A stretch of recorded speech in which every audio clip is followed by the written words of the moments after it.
CAPSI podcast series, Conversations on African Philanthropy.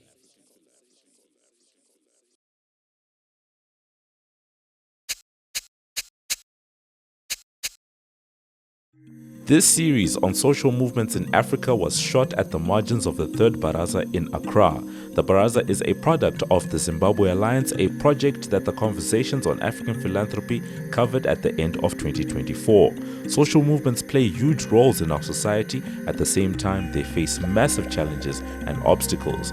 In this series, we take a look at the different manifestations and typologies of social movements on the continent. The series is but a snapshot. More is needed to fully get a comprehensive grasp of social movements. Join us as we talk to actors from the DRC to Zambia, Malawi, Kenya, Zimbabwe, Ghana, and many more. Welcome to a very special episode of our Conversations on African Philanthropy with me, Beginkos Moyo. This series is shot at the margins of the third Baraza taking place here in Accra, hosted by TrustAfrica. Is focusing on social movements. I'm really excited at this point to be joined by the Fighter General of the Economic Fighters League, Namata. Welcome to the conversation. Thank you very much. Right. Yeah. I was asking you about your last name, Musisi, and you said it's an earthquake. Yes, yes. How has that influenced you and the ways and the things and the strategies that you adopt in solving issues generally? That's an interesting question. If you could look at my full surname, Serumaga-Musisi, as the Wandering Earthquake, which makes sense because I grew up as a Pan-Africanist. I was raised a Pan-Africanist with the understanding that Africa is a beautiful place and that we can shake it into being, we can shake it into its potential. So you could say that that's what it is. But is it so Serumaga-Musisi is, because when I look at it, where I come from, this would be a double barrel surname. It is, yes. So is it the double barrel surname by marriage, or it's actually by? It's an acknowledgement of both my maternal and paternal background. In our case, it would be because of marriage. So, I was going to ask whether the convenience of the meaning. Of the meaning. I understand. Okay, great. But sticking with names, I will be speaking to your colleague about his title, Commander-in-Chief and Leader of the Economic Fighters League. Your title is Fighter/General. Yes. What's the significance of that framing, and how does it influence your strategies and how you position the issues that are of concern to you as a movement and an organization? Sure. Well, you will find that with any country that's had any sort of military rule or things like that, there is a certain level of fear that you will often find among the general public. The idea that the concept of revolution is a fearful one, that's something that invokes a sort of fear in people. And so in calling yourself fighters, we're saying that you are actually allowed to stand up and claim that. You are allowed to say that we are here to shake the system. And then we're using these military titles because it speaks to a certain level of discipline. In order to do this, you do not just operate out of the blue. You do not just move without thought, without critical thinking. You move with the understanding that if you work consistently with discipline, you make a way into that future that you have envisioned from that sort of direction.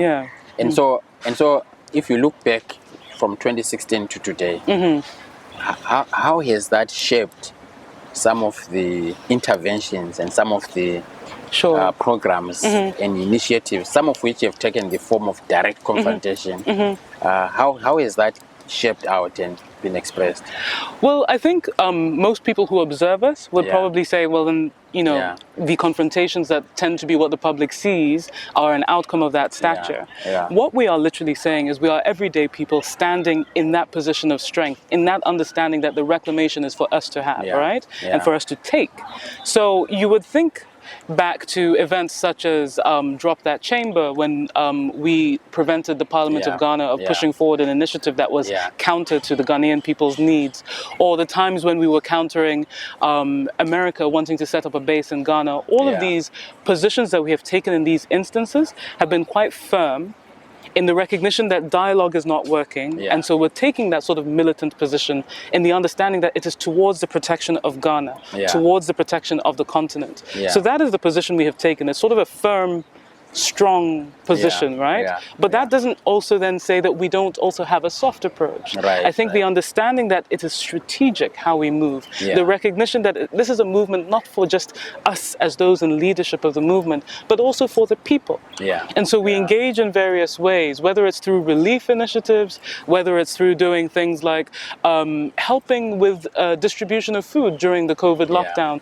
We also have that side to us. But again, discipline, consistency, moving with a specific sort of direction that we associate with militant So let's behavior. take one example. You presented the other day on how the movement was trying to fight, the parliament in terms of using money to build a luxurious parliament as opposed to, taking care of health, education, etc.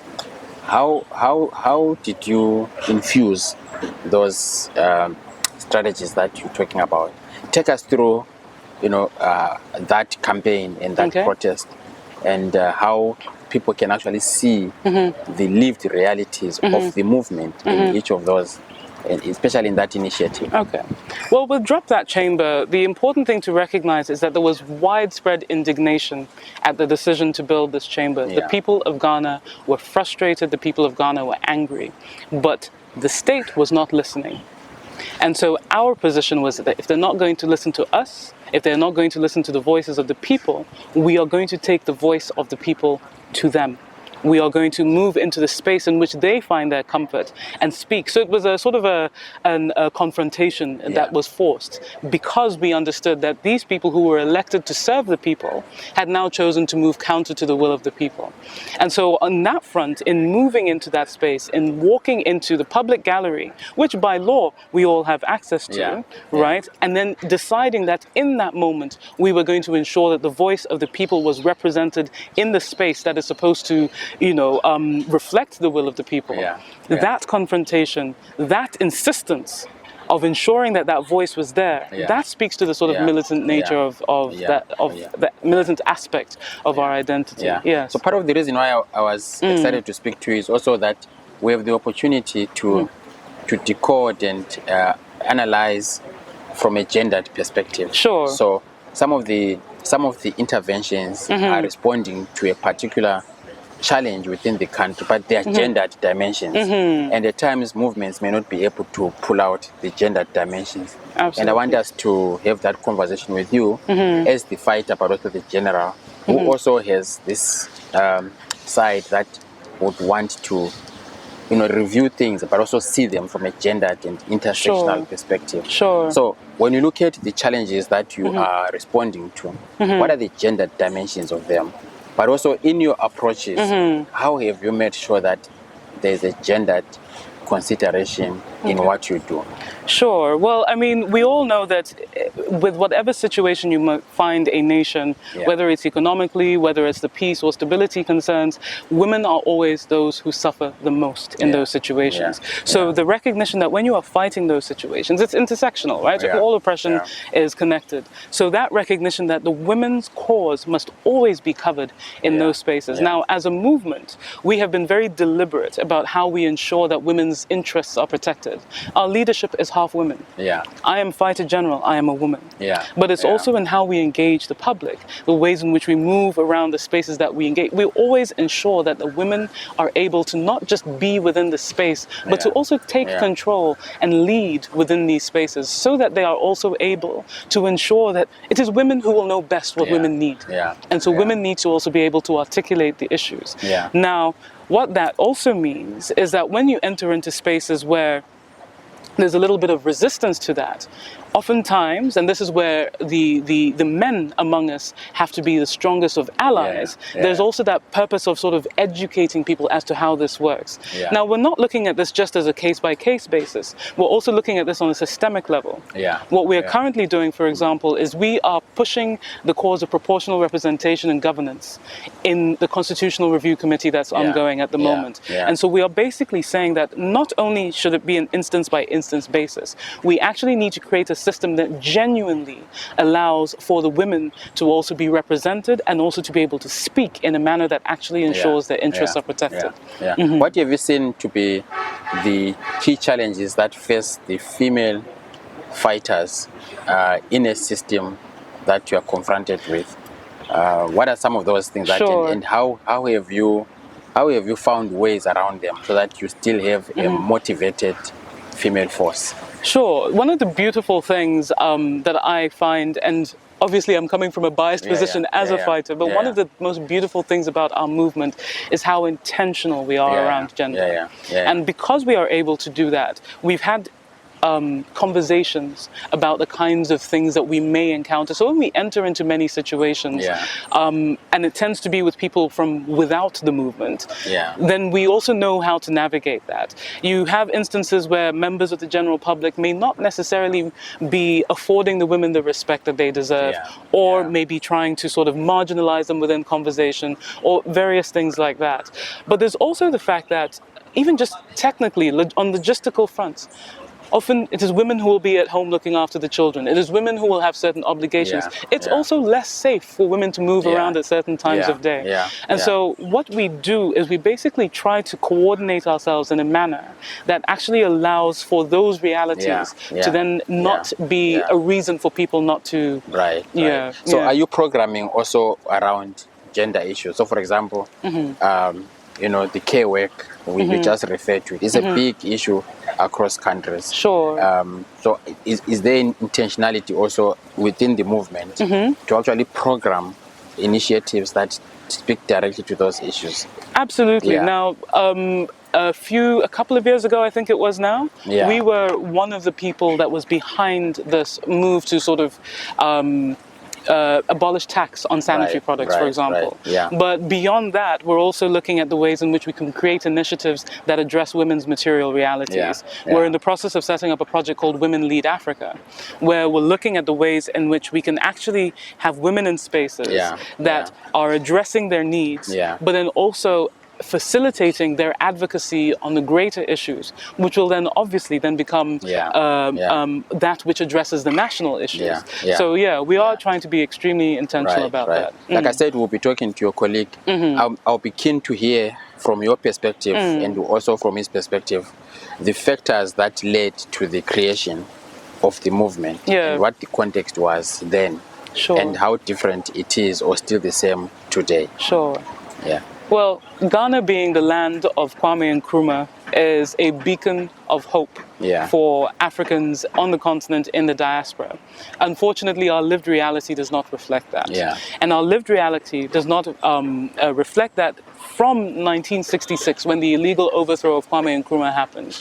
Because what ended up happening is a neoliberal system was put in place, and that continues to be maintained in such a manner that any program towards the creation of systems that protect the rights of the people tend to be undermined. And so that need arises from the overthrow of Kwame Nkrumah back in 1966. Now, what has happened? We are sitting in the Fourth Republic in Ghana. The 1992 Constitution, which is the foundation of this Fourth Republic, is one that is actually oppressive. It deprives the people of their rights. It leaves a lot of power with the executive. It creates a duopoly that is essentially just switching hands between themselves and leaves the majority of people disempowered. It was important that there be a voice, a vanguard that is able to ensure that the voices that are being marginalized and the people whose faces are being hidden behind a curtain that is created by this sort of middle-class need to present a certain image, those voices that are being hidden and marginalized needed to be brought back to the center. Now, the thing that might interest you is that a number of the members of the leadership of the Economic Fighters League are actually middle class ourselves. So there's that understanding. It's that middle class suicide that Cabral talks about, being very intentional about recognizing who is being marginalized and looking at the ways in which we work to bring their voices, their needs, their interests to center. So you're one of several civil society organizations. That's right. When you look at the broader level and the collective, how strong is the civil society sector in Ghana compared to the challenges that you've just that we have? Look, there have been a lot of very powerful actions and organizations that have been formed over the past few years. But the unfortunate thing is we are captured in what CIC calls a pendulum. And by that I mean that we have this duopoly, and they just sort of swing power between themselves. And part of the way in which they do that is they capture even the civil society space. And so what you find is that even those that do have the genuine intent are also often working against this duopoly thing. There was a controversial tax that has since been abolished called the e-levy that was introduced without the acceptance of the people. It was forced on us. And during that period, we were providing all sorts of alternatives in the public space. You could be doing this, you could be building industry, you could be doing that. But unfortunately, and I think this is where the neoliberal influence comes in, the things that will actually build us, the industrialization of the nation, you will not see happening. If you don't industrialize, what are you trading? Then you're just trading with your raw minerals, you're trading with all these sorts of things that then you have to buy back when they've been refined elsewhere, right? So what did happen is you had the Economic Fighters League and others speaking to these issues, and we were working very hard to get the public understanding of this. But unfortunately, the media is also captured. And so it's a large hill that you have to sort of climb in order to make sure it gets to the right spaces. But that's the ways in which we've been sort of working that, So lastly, I understand that the movement has been represented in the different barazas that have taken place. This is the third one. What has been the evolution for you as the movement attending, but also what are you taking away as your key outcomes of this baraza? I think I'd like to focus on the key outcomes. And I think for me, in listening to the various people speak, I think a danger that is faced for all activists is because of the pain of the work that we do and the sacrifices that we make. When we come into spaces like this, there's always the risk of us sort of descending into complaints and not actually moving forward. And so the hope, and in listening to how people spoke, the hope is that we are actually able to act on what we have said, that it doesn't become a beautiful sort of set of ideas, that it's actually implemented on the ground in the various ways that we are able to do it. I think in listening to all these voices, I mean, we are a member movement of Africans Rising. And so last year, for example, we were also at the AMA, and listening, we're seeing the sort of increased sort of resonance of the message. And I think the message of unity has to be sort of foremost above all of these things.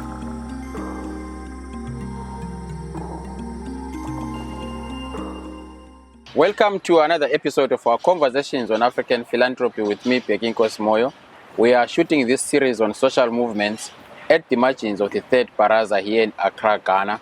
I'm very excited today to be joined by Ernesto Yeboah, who is the leader or the commander-in-chief of the Economic Fighters League. Welcome to the Conversations, Ernesto. Thank you very much, comrade. Thank you so much, comrade. I'm getting used to the language of comrades. Absolutely, we are all comrades. So we are all comrades, and so comrade, let's start there.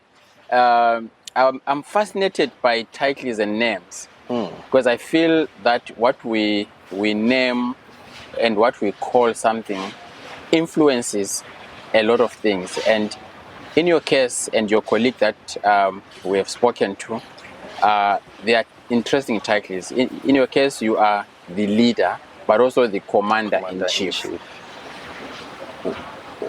Why the choice of that framing, and how does it impact or influence the strategies that you use as an organization? I'm saying so because your colleague is fighter general. Yeah, absolutely. Well, comrade, the whole idea is to constantly remind ourselves that we are in a battle. And this goes as far back as Kwame Nkrumah puts it. He said that we need thinkers of great thoughts, doers of great deeds. Of what use is your education to your motherland if you're unable to help in her great hour of need? So we are constantly reminded that there's something that ought to be done. There's something that the intellectual vanguards of our society has to rise up to. We are fighting poverty. That's war. That's war at the genocidal level.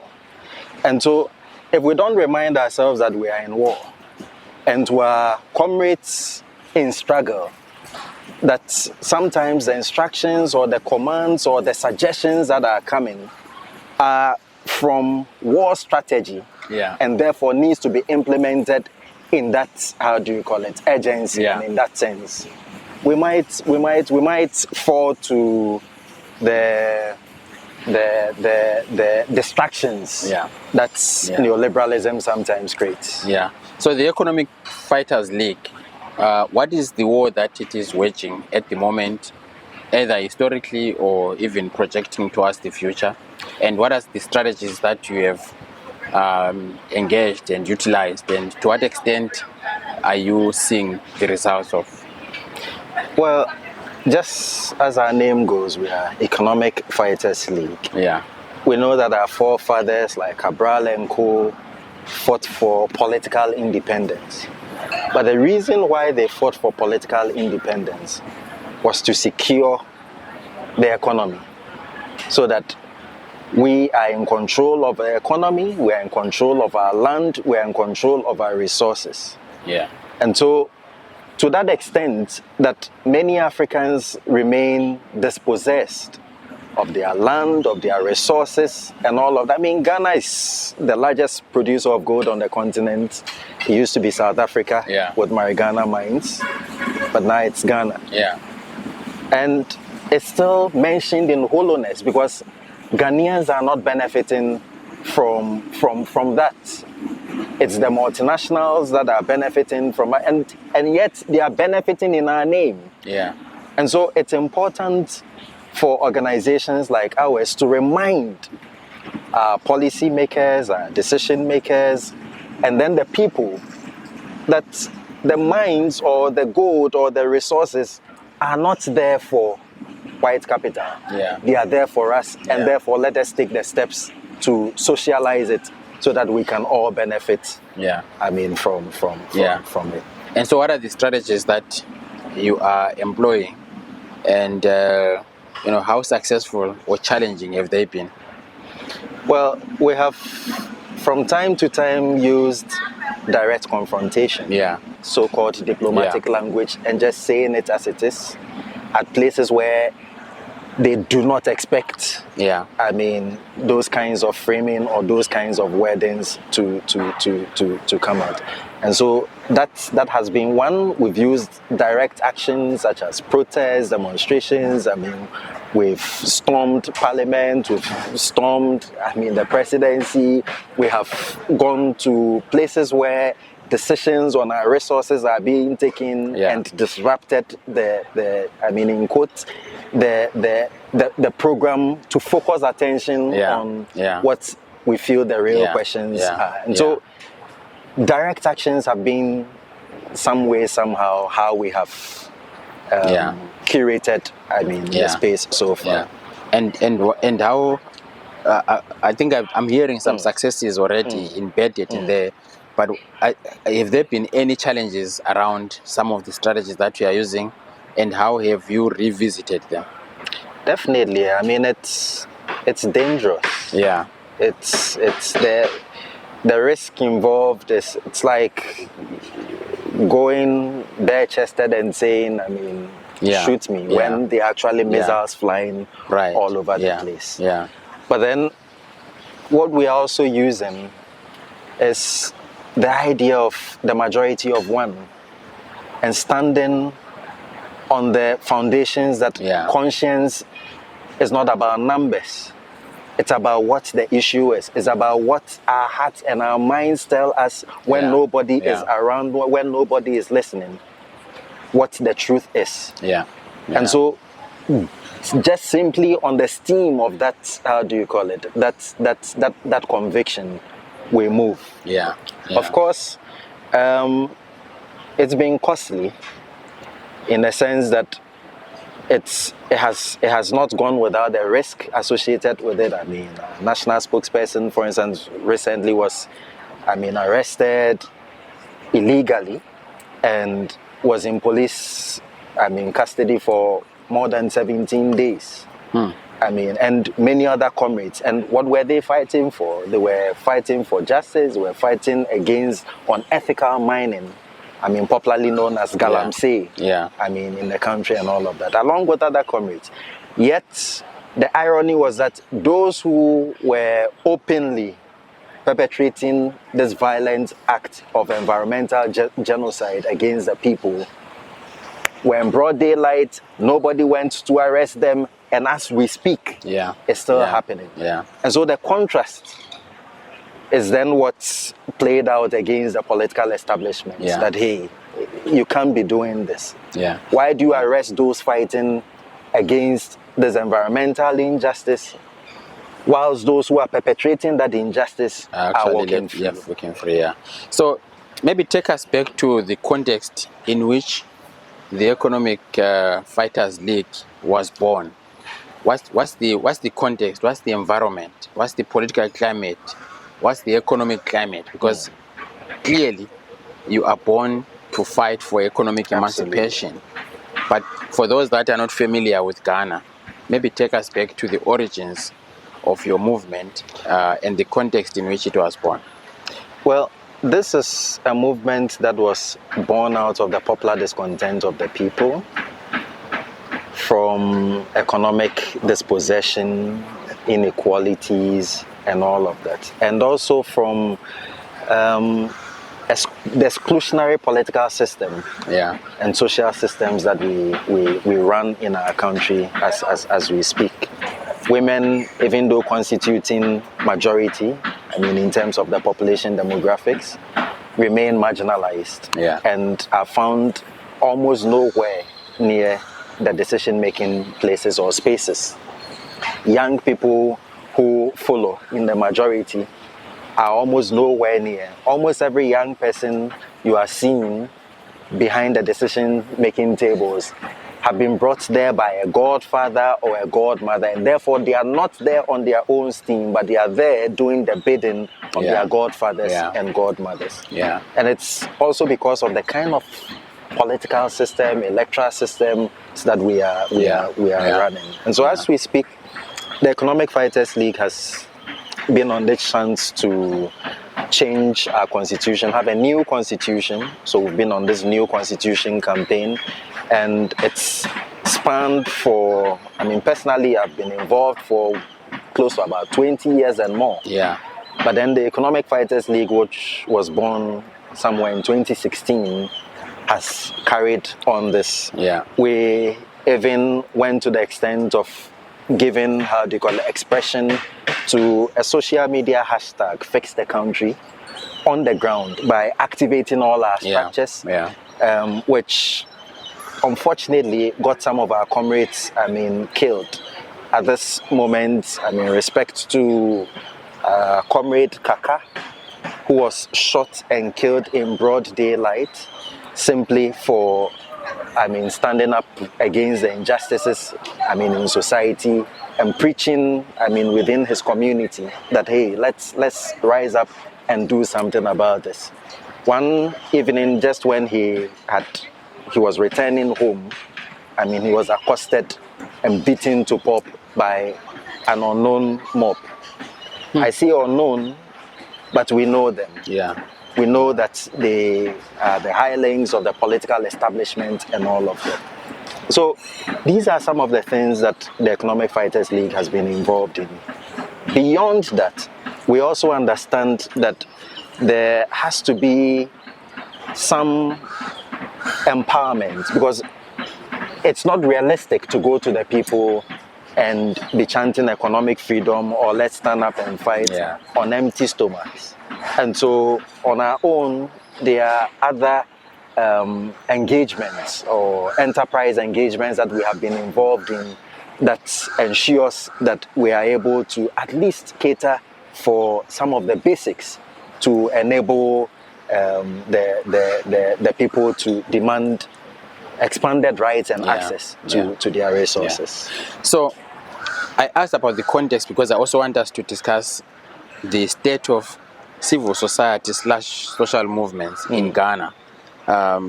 Each country has got its own political and economic context, and that leads to a particular form and type of civil society. In fact, in the scholarship, we talk about the social origins theory, which explains the kind of a state usually determines the type and nature of civil society. So if we have a cooperative state, for example, what it does is it captures, and incorporates civil society actors into its mechanisms. Absolutely. But if you have a liberal state, you also see, an emergence of a non-profit sector and social movements that is given freedom and space to operate. What is the characterization of the state of civil society and social movements in Ghana at the moment? I think I would rather discuss it in the broader term of neocolonialism. Yeah. Ghana is a perfect example of a neocolonial state. Yeah. And during the colonial period, Ghana was identified by the colonialists as a model state, a model colony. Yeah. I mean, so it gives you an impression as in how they conceived that this was a Gold Coast. They came here, they faced, yes, some resistance, but then the people came around. Yeah.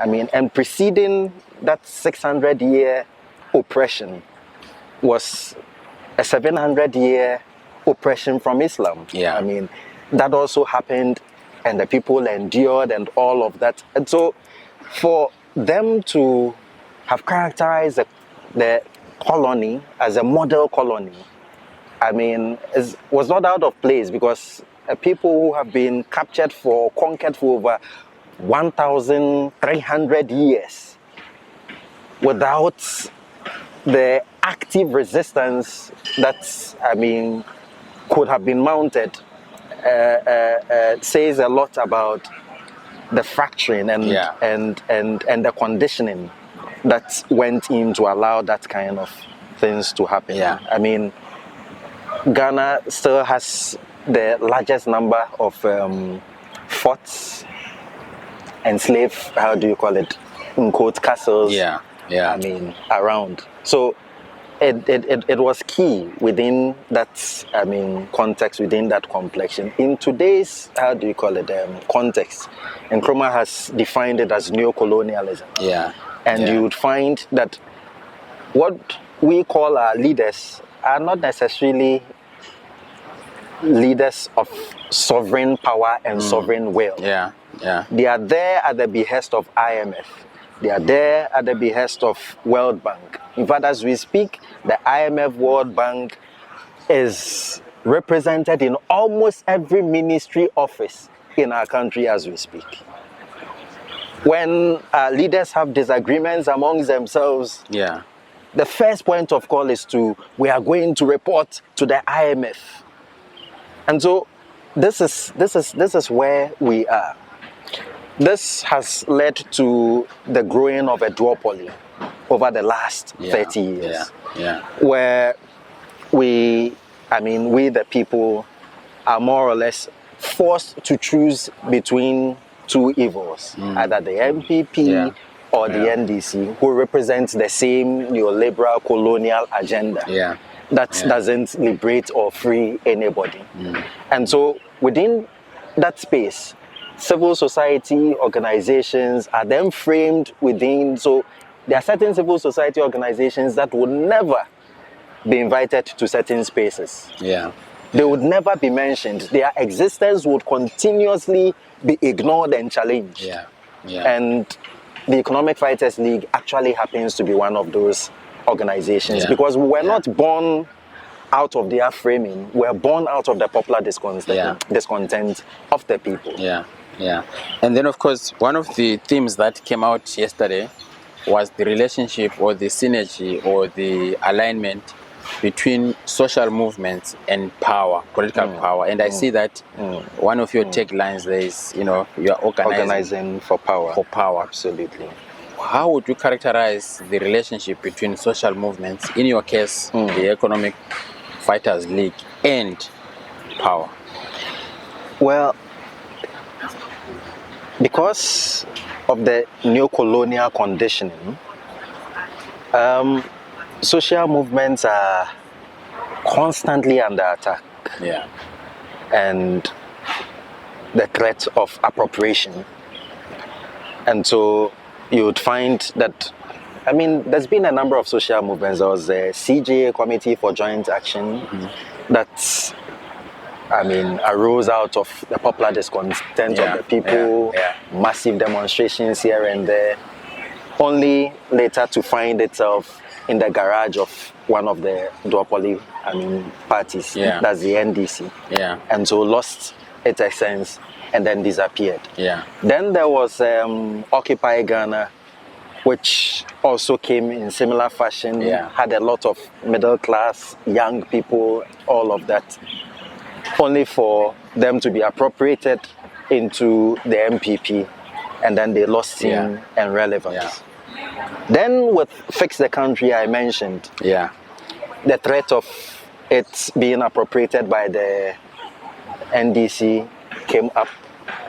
What saved it was the fact that we were in the leadership and decided that we're not going to allow that to happen. But of course, because the poison chalice had already been tasted, it's contaminated the space. And then we had to come out and tell the people that, hey, this is what is happening. And so we are no longer part of this movement. We don't want to have anything to do with it, because this is not the contract or the social agreement that that brought it into existence. And so we left. And by our departure, I mean, that statement and that fracture, I mean, remained. And so we are constantly being mimicked. We are constantly being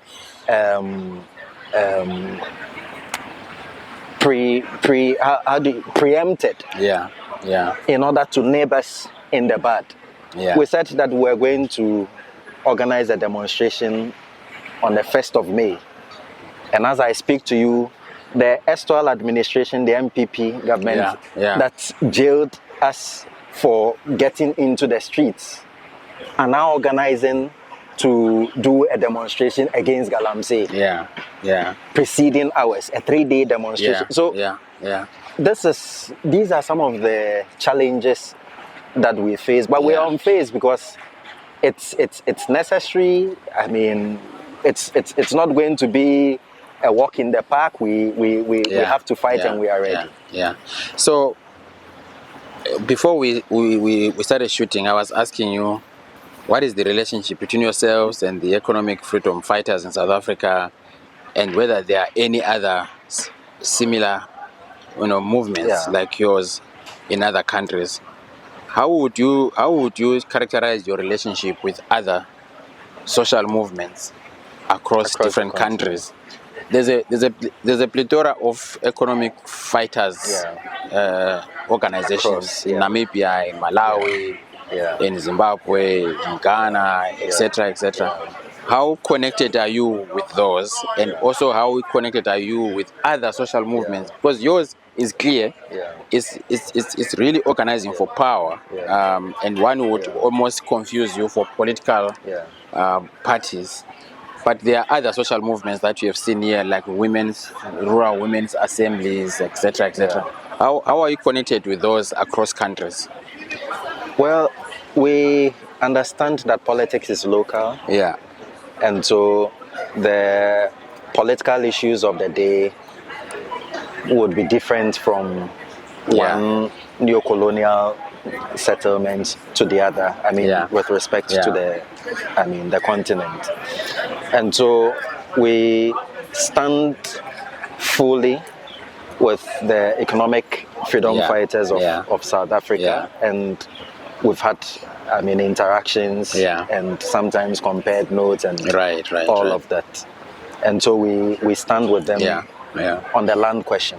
Whereas in South Africa, the land question is actually the top on the agenda. When you come to Ghana, the land question is not particularly the issue, because we resolved that somewhere in around 1896 with the Aborigines Rights Protection Society, and then all of that. But then the economic question remains. It remains, They may have the land, But then the new colonial state is saying that yes, the land may be yours, but the resources in the land is not yours. Yeah. And so you have situations where peasant farmers, have their lands. And once white monopoly capital establishes that, okay, there is mineral resources buried under this land, they don't even engage the farmers involved. They just come to the center, speak to the executive, and then the next moment there is an executive order to clear all the cocoa trees or the farmlands in order to allow that mining operation to happen. And when the people protest, they are, faced with guns and bullets. And our newspaper history is replete with many of, such stories where multinational corporations like Anglo Gold Ashanti had shot and killed indigents. And the state has said or done nothing about it, almost even reporting it through its outlets, media outlets, as justified. Actions taken by these multinational corporations. And so this is where we are. We have connections with our comrades in Nigeria, in Togo, in Malawi, in Zambia, and we operate forgive my word, but okay, I wanted to say liberal, but I think I can use a democratic. We operate a democratic, environment in terms of supporting the actions and initiatives of other movements. We don't even question when we see, we just share if it is on social media or we offer the needed assistance that could be given. I'll give you an example. Just about 5 years ago, there was a mudslide in Sierra Leone. Many people lost their property, some died, and all of that. And for the majority stranded, we mobilized relief items from here right to Sierra Leone in protection of the dignity of our comrades there. And so we keep doing this, and we also see that we have become beneficiaries of similar acts of kindness and solidarity from other movements. And I'm very excited by that development. So finally, talking about issues of solidarity, that's one of the themes that has come up here. What are your takeaway messages from this Baraza? It's a very beautiful gathering, and because similar ones have happened. There's a third Baraza that you are attending. Exactly. So there was a first, there was a second. And we are beginning to connect the dots by moving away from the social media recognition to physical contact. And so this particular Baraza has been very different because comrades are much more familiar with themselves because we've met at two other ones, and the conversations have become more practical and with a sense of time and history attached to it. And so I think that it's a beautiful thing, and it holds many prospects for the future of movements on the continent. Ernesto, thank you so much for taking the time. Grateful. Thank you so much, comrade. I'm really grateful to hear the story of your movement FG and how you've done it. Okay. So thank you so much for making the time. That was Ernesto Yeboah, the leader and commander-in-chief of the Economic Fighters League. Thank you for watching. We'll see you next time. You've been listening to the CAPSI podcast series, Conversations on African Philanthropy.